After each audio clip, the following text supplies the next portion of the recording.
Esto es un resumen de lo que debemos saber hasta ahora antes de adentrarnos más en perspectiva y en observación.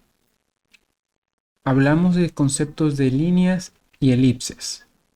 Con líneas dijimos que deben ser líneas rectas, deben ser líneas firmes, deben ser líneas que tengan seguridad. Si es posible resolverlo con una sola línea, preferible optemos eso, una sola línea recta y segura.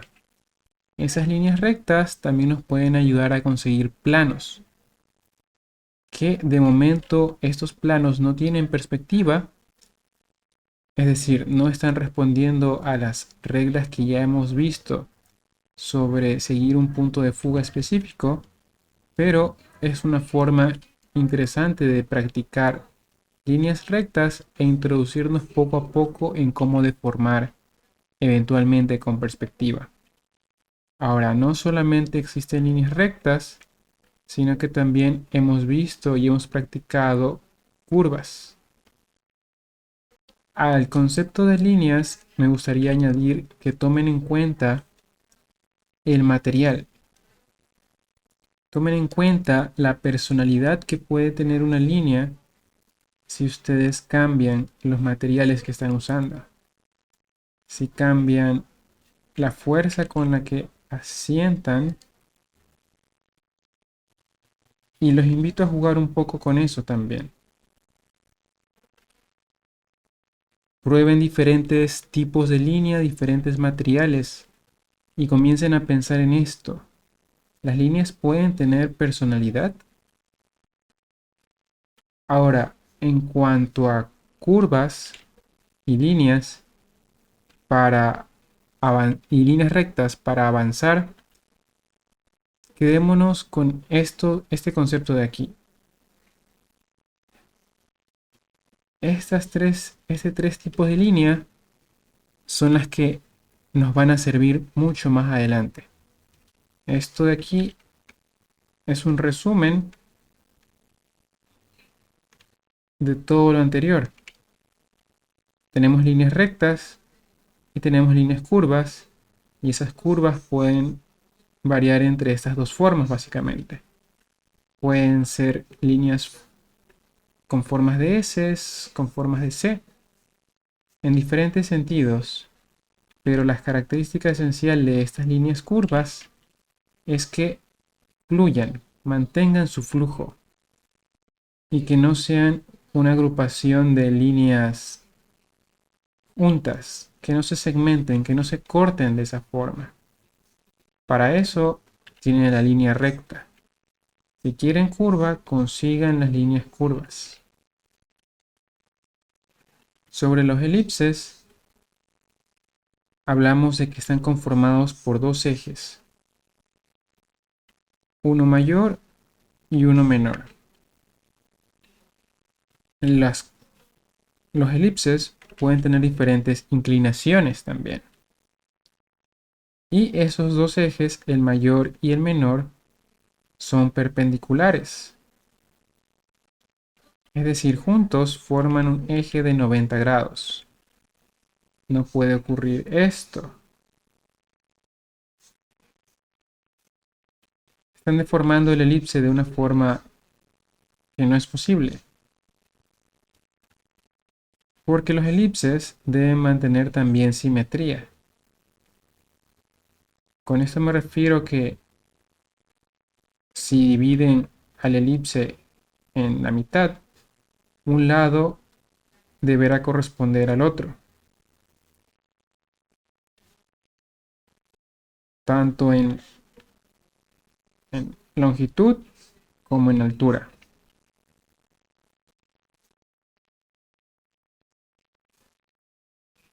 Piensen en esto como si fuera un espejo.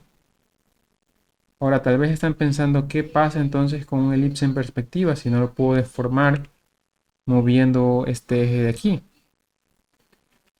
Lo que ahí ocurre o lo que tienen que pensar para eso es en su eje menor. Este es el eje mayor, este es el eje menor.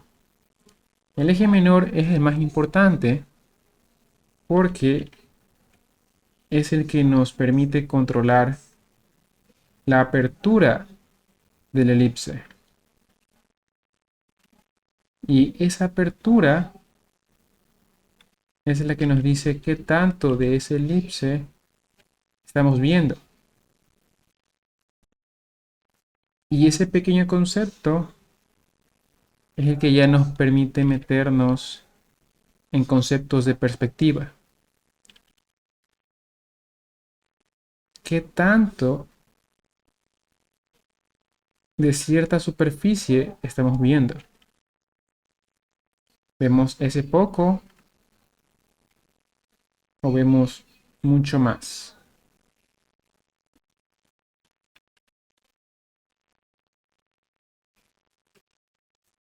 Tomen eso en cuenta cuando dibujen formas como vasos,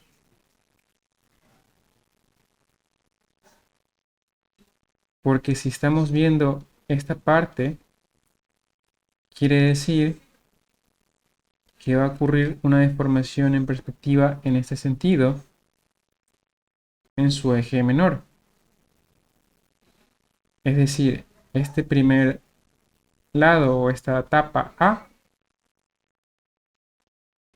va a encontrar una correspondencia en la tapa B en apertura. Va a ser ligeramente mayor su apertura dependiendo del tamaño del objeto y qué tan cerca estemos de él.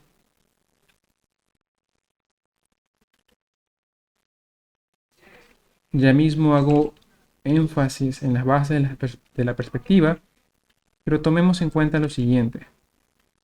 Imagínense que sobre la mesa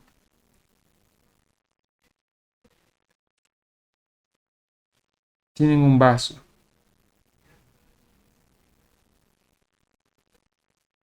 La parte superior, que le voy a llamar A, la parte inferior, que le voy a llamar B. Si estoy viendo la parte superior de esa taza o de ese frasco, porque lo estoy evidenciando así, quiere decir que lo estoy viendo desde arriba.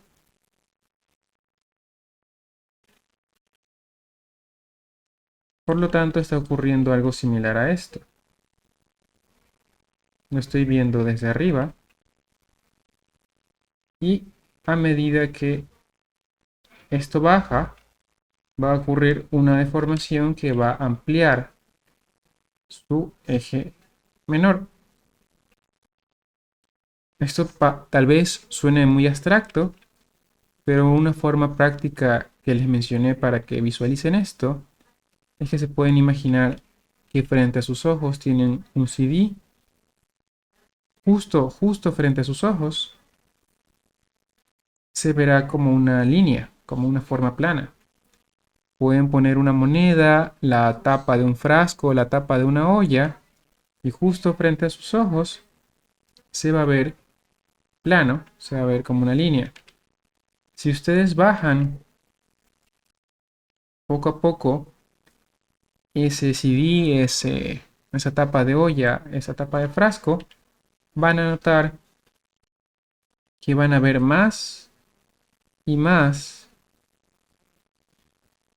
de esa superficie. Imagínense que llegaron a ponerla en el suelo y ustedes están justo, bueno, casi totalmente sobre esa tapa. Van a ver mucho más de esa superficie a lo que veían cuando la tenían justo frente a sus ojos.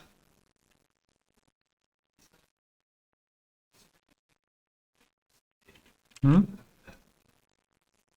Ese fenómeno hace evidente como el eje menor de un elipse va creciendo, va aumentando o disminuyendo dependiendo de su relación con nuestra vista. Tomen en cuenta eso al dibujar la correspondencia o la parte inferior de sus objetos cilíndricos.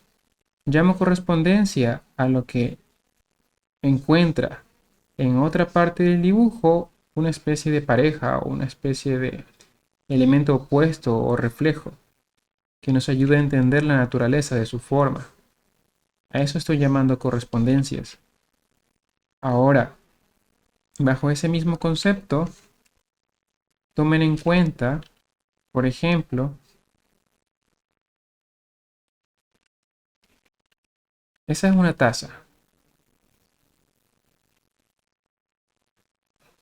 Ahora imagínense que es un edificio y ustedes lo están viendo desde otro edificio más alto. ¿Qué va a pasar con la correspondencia del techo?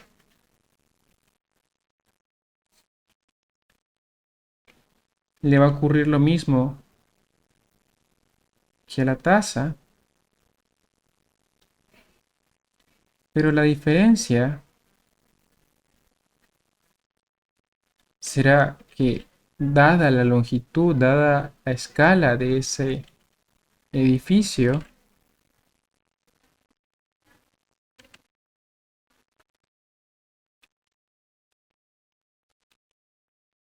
esa deformación en su correspondencia va a ser mucho mayor a la que le ocurría a la taza, que es un objeto pequeño. Una otra forma de entender esto es, imagínense un tubo cilíndrico muy largo.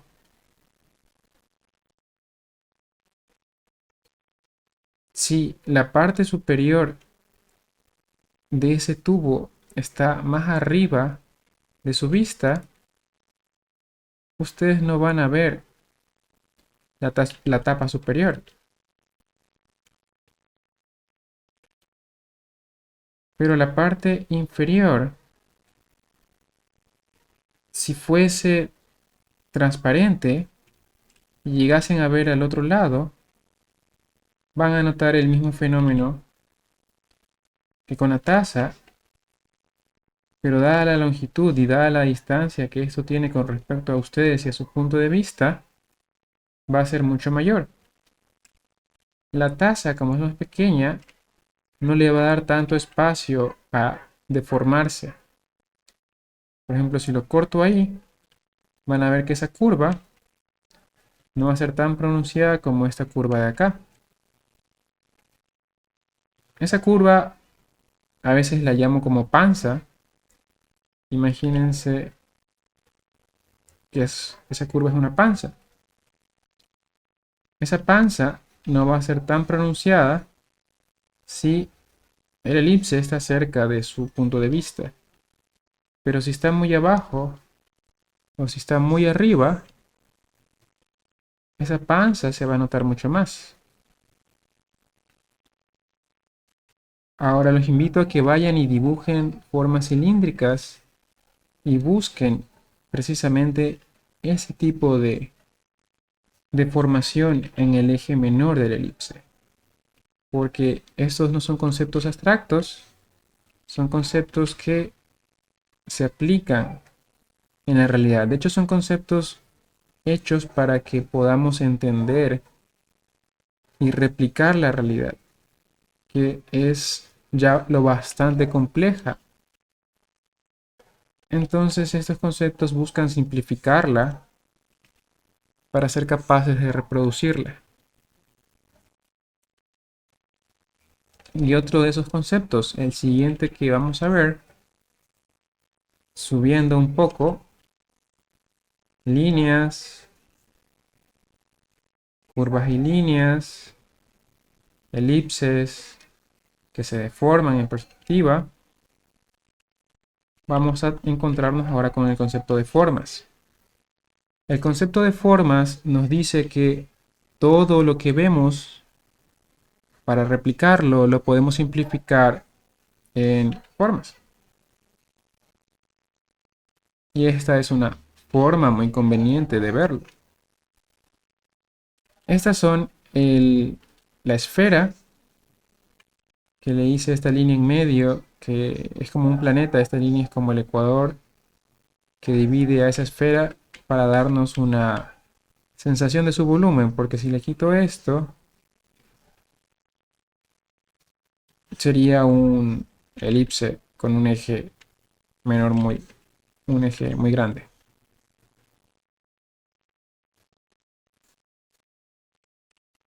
¿Sí? Una esfera. El cubo, que lo podemos denominar también en este caso una caja, ya que puede variar su forma. No tiene que ser exactamente igual siempre, ya vamos a ver un poco más sobre eso. Y lógicamente, con elipses ya se mencionó bastante los cilindros y los conos.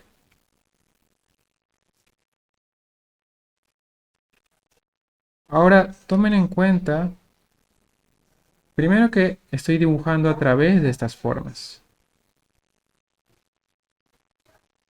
Uno de estos lados, una de estas líneas, yo no debería ser capaz de verlas, porque se supone que son objetos sólidos. Sin embargo, las estoy viendo. Esto lo hago, esto se hace para que seamos capaces de comprender su forma sólida. Y ese es el objeto el objetivo de este concepto. Ser capaces de comunicar la solidez de las formas. Con ese mismo objetivo, tomen en cuenta esta línea que hice aquí, que la puedo hacer también acá, la puedo hacer aquí, y que de hecho ya la hice acá en la esfera. Esas curvas, esas líneas, nos están ayudando a reforzar la idea de que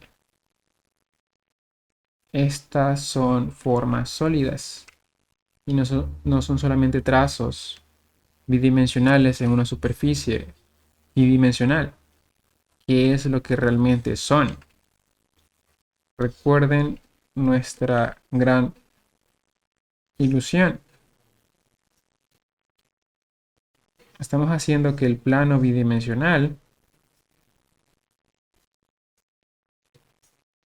comunique realmente que es un plano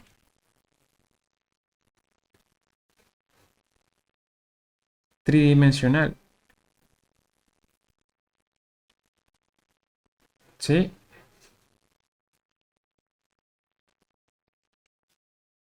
Estas líneas nos ayudan a comunicar esa idea. Ahora tomen en cuenta esto de aquí también.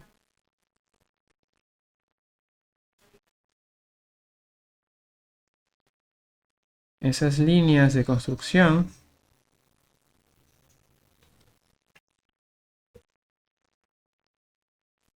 nos ayudan a pensar, nos ayudan a describir la superficie de esa forma. Cuando veamos valores tonales, esta idea va a ser muy importante.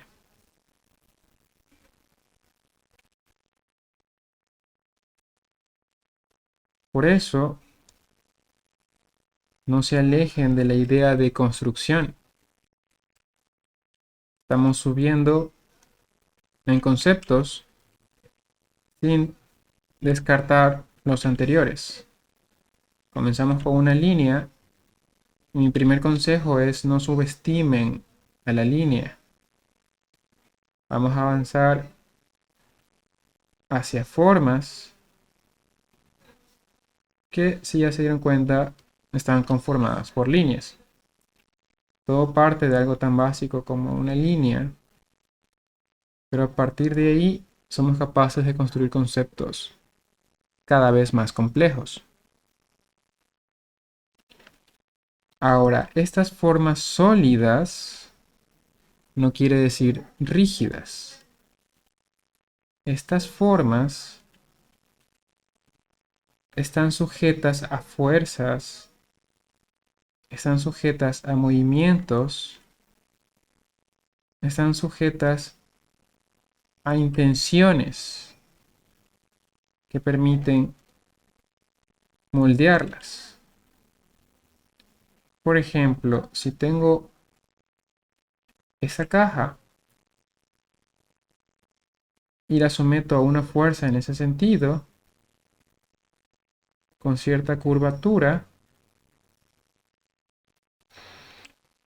la puedo moldear, la puedo deformar de esa manera. Puedo hacerle lo mismo a la esfera, incluso.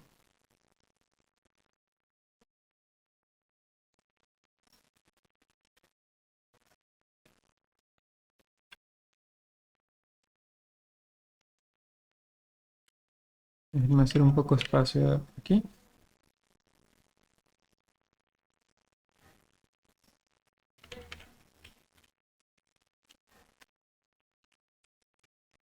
Puedo hacerle lo mismo al cilindro.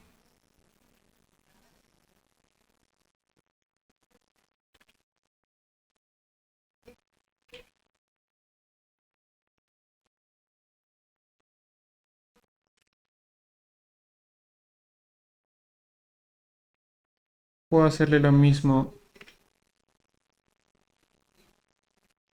al cono. Ahora, frente a todo esto, miren a su alrededor, busquen cosas que se parezcan a estos conceptos para que no sean ideas abstractas, sino que los puedan aplicar a la realidad. Por ejemplo, con el cono es fácil pensar en el sombrero de Harry Potter, por ejemplo.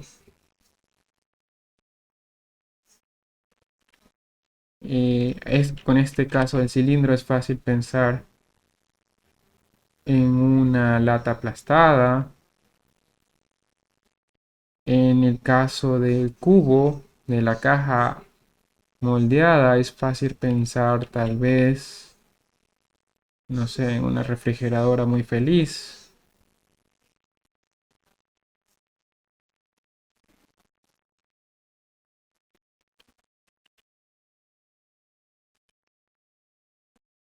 Está moviendo su cola como si fuese un perrito.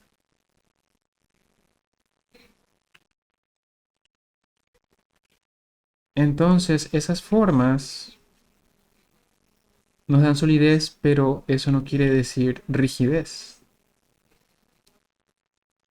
Son elementos nuestros para comunicar la idea de tridimensionalidad. Estos son unos ejemplos dados en clase, también de cómo estas formas se pueden combinar. Se pueden combinar en una relación de subtracción y de adición. A ese cono, a ese sombrero de Harry Potter, si se imaginan que pasa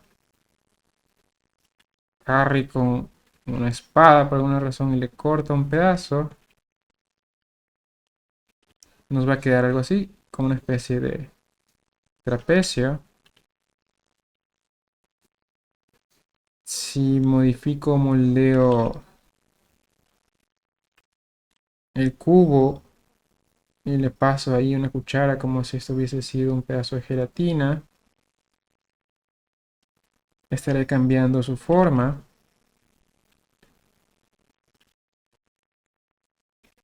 Y de nuevo, imagínense, busquen correspondencias a esto en la realidad. Piensen, por ejemplo, en este caso de acá era un parlante que tengo aquí en el escritorio. Piensen Ahorita estoy sujetando el cilindro que es el lápiz óptico que estoy utilizando para esta clase, para este video. Y si se dan cuenta, sí, puedo decir que lo simplifico en un cilindro, pero ocurren fuerzas que hace que sea más ancho en ciertas partes y más angosto en otras. De hecho, su forma varía muchísimo más aquí.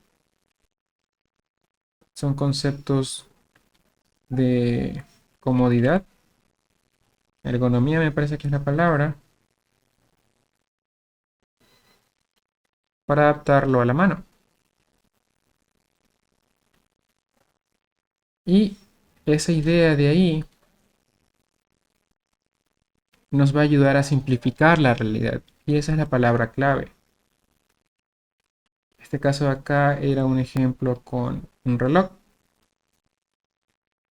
Y un reloj incluso también lo pueden ver como una deformación bastante orgánica y tal vez exagerada de una caja. Imagínense que le pasa un carro encima y la plana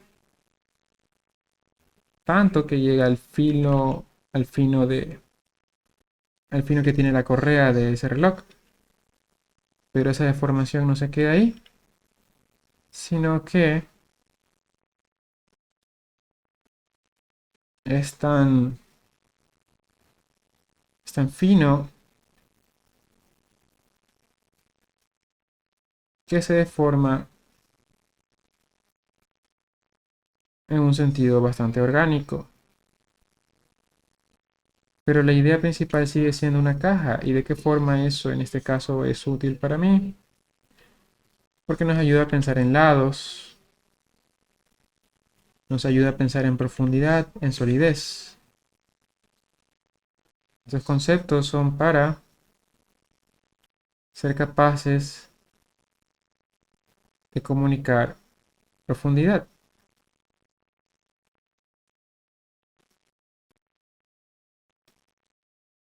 ¿Qué otras ideas nos pueden ayudar con esto de pensar en profundidad?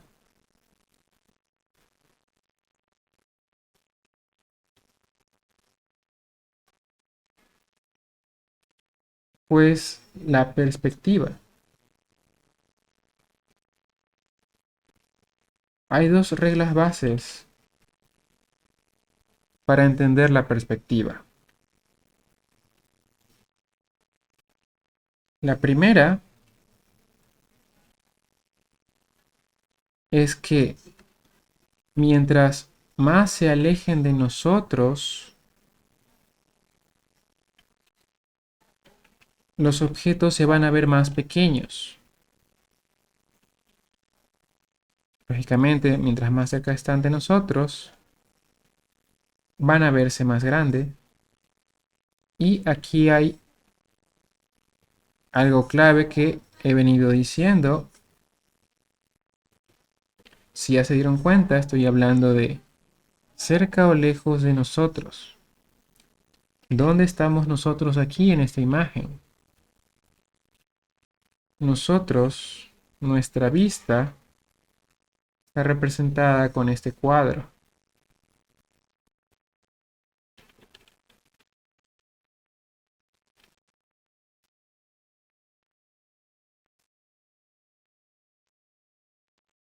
Digamos que son floreros gigantes, por alguna razón. Si tengo personas, siluetas de personas, y yo varío su tamaño de esta forma,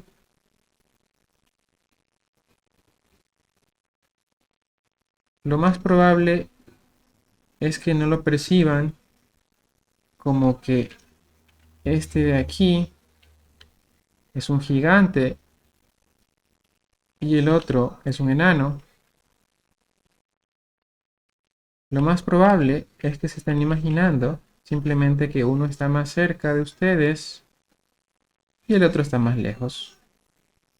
Esa es la primera regla y la primera base de la perspectiva. Aquí he puesto una línea para hacer más obvio ese concepto, pero la verdad es que no tienen que estar alineados.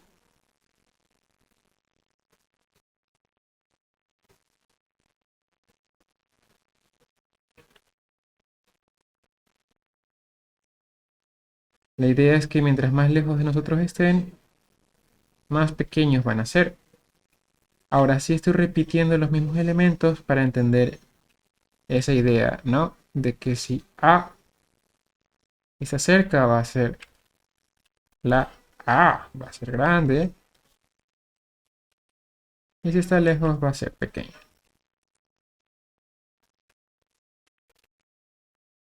¿Sí?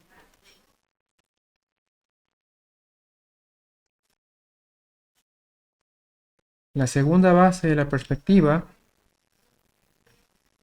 es que todas las líneas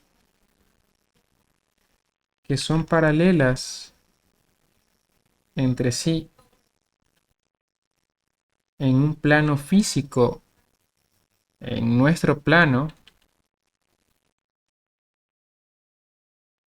o en un plano bidimensional, por ejemplo, imagínense una puerta. Déjenme hacer un poco de espacio con esto. Imagínense que se acercan a la puerta de su habitación, de su cuarto. Esa puerta, si lo ven de forma bidimensional, tiene líneas paralelas. Sus bordes son líneas paralelas. Si tuviese esta puerta un marco, lo más probable, si es que es una puerta bien hecha, es que esas líneas, esos bordes sean paralelos también. Y esta regla nos dice que esas líneas paralelas en un plano tridimensional, esto es, con profundidad, se van a encontrar en un mismo punto. Imagínense que esa puerta se cayó.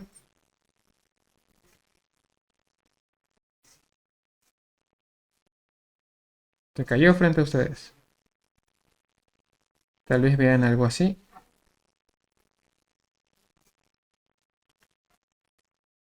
Esa deformación que ustedes ven ahí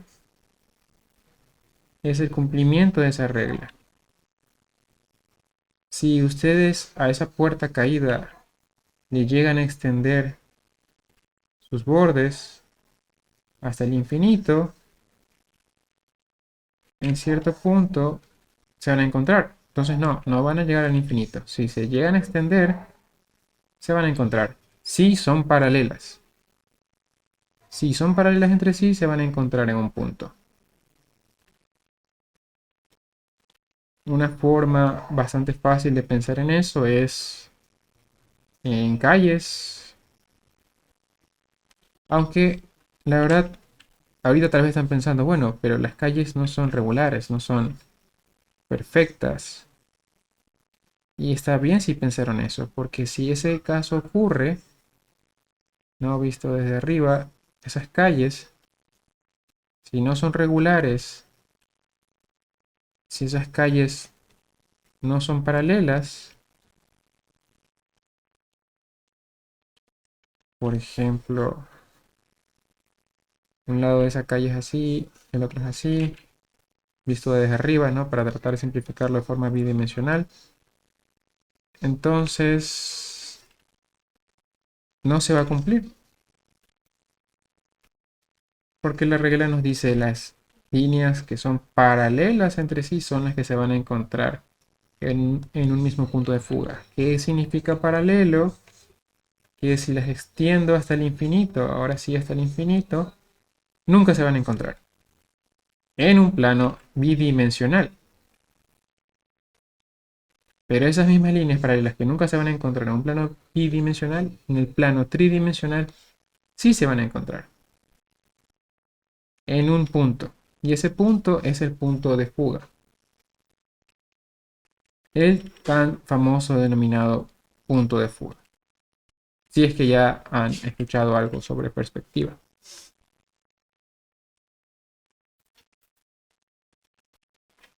Pero de momento solo véanlo como un punto. El punto en el cual se van a encontrar las líneas paralelas. Quiero cerrar este resumen con esta idea, esta aproximación al dibujo.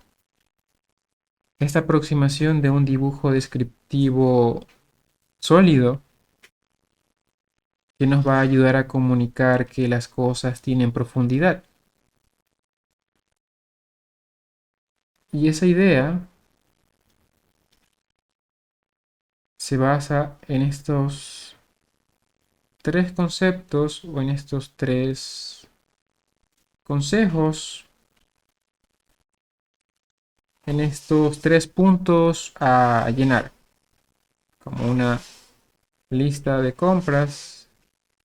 Piensen al momento de dibujar, al momento de bocetar.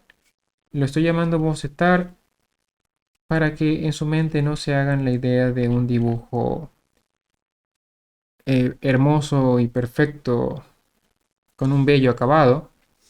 La palabra bocetar le quita un poco de peso y presión a esa representación, a ese dibujo. Pero realmente sí, es dibujar, realmente es dibujar. Y esas tres ideas de dibujo, para dibujar describiendo solidez y profundidad, son que ustedes tomen en cuenta la simplificación. Con esto me refiero a lo que sea que estén viendo, incluso si no lo están dibujando, piensen en cómo se puede simplificar en formas básicas. Dibujar a través de dibujar a través de la forma, dibujar a través de lo que tengan al frente. Dibujen a través de eso, no importa. ¿Por qué? No es para dar cierto acabado o cierta apariencia en específico. Dibujar a través de se remonta a esto, a una descripción de la forma, pero no solamente a una descripción para el espectador, esto es la persona que vea esto, sino que es una descripción dentro del proceso mismo, hacia ustedes. Al ustedes dibujar a través de la forma, van a comprender cómo es realmente.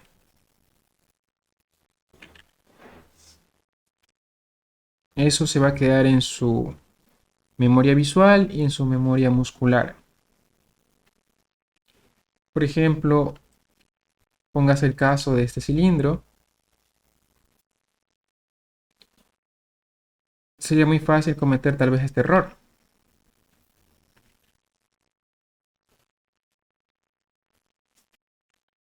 En un vaso, por ejemplo. ¿Cuál es el error ahí? Que no se está cumpliendo esa deformación del elipse en el eje menor. No se está respetando eso que estoy llamando panza. Esa panza no está aumentando. Y sabemos que debe aumentar. Es muy fácil cometer ese error cuando no se dibuja a través de la forma. Pero si se me quedase a mí grabado que puedo dibujar a través de la forma, no cometería ese error.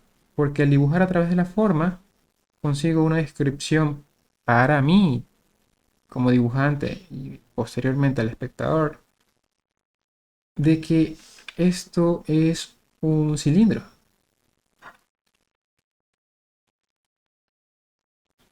Si no dibujo a través de la forma, lo más probable es que simplemente complete la forma intuitivamente y diga, ah, ok, está bien, yo veo un vaso siempre, yo sé cómo son las tazas, confío en mi propia intuición y digo, yo sé cómo son las tazas, yo estoy seguro. Y hacemos algo así. Peor aún, muchísimo peor aún. Pero si se dibujase a través de la forma, como que, ah, ok, no, lógicamente. Dibujo a través de la forma, sé que ahí hay un elipse. ¿Sí?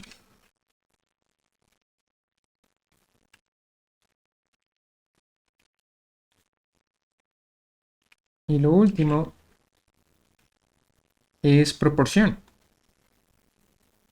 Todo esto se basa en la idea de lo que ustedes estén representando mantenga proporciones adecuadas.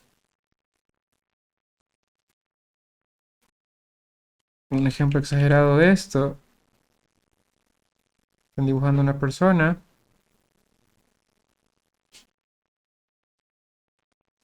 que está en el supermercado